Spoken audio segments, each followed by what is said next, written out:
So I've just finished an epic trek over the Coolin Mountains, which started off in brilliant sunshine and finished in more traditional Scottish weather.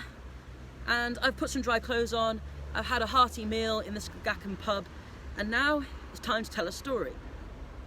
So there's a legend that the Isle of Skye once had the most ferocious warrior in the whole of Scotland, and her name was Sligachan.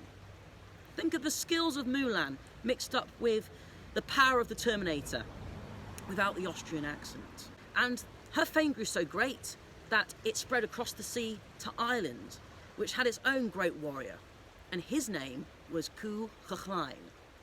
He wasn't an evil man, but he was the kind of person who didn't like to be bested at anything. And so he journeyed across the sea to Skye to find Sligachan and challenge her to a battle.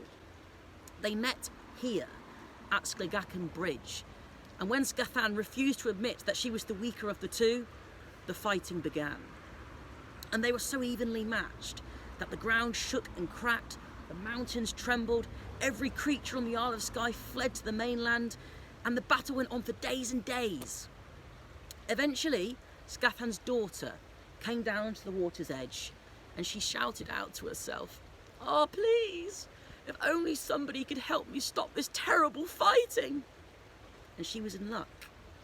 The faeries under the water had heard her, and they came up to her and told her if she wanted some advice, she'd have to dunk her head into the water for 7 seconds, and they would give her the advice that she needed. So that's what she did. And when she'd finished, she started scurrying around the whole of the island of Skye, gathering up things, berries, herbs, delicious meats, and then she brought it all home and started making the most delicious broth. The scent of that broth wafted out of the chimney, drifted over towards the battleground, and then it hit the two warriors' nostrils, and they stopped fighting immediately, the first time in days. They agreed that they'd have a break for some food and then continue fighting again once it was finished. And they stormed inside of the house and they started to gobble down the meal as quickly as they could, as if they haven't eaten in their entire lives. And when the broth had gone, that marked the end of the battle. By eating in Sligachan's house, Sligachan had become a guest. And Sligachan was no animal. He'd been brought up with good manners, brought up with the rules of good Celtic hospitality. And they say that if you eat in an enemy's house, you can never ever fight them again. So the battle was ended. But the faeries, they were disturbed forever.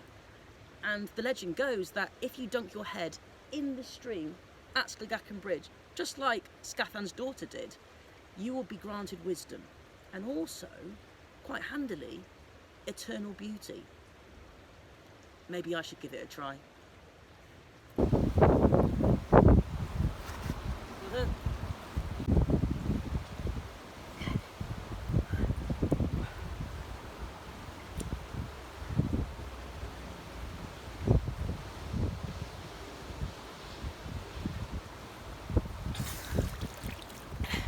Did it work?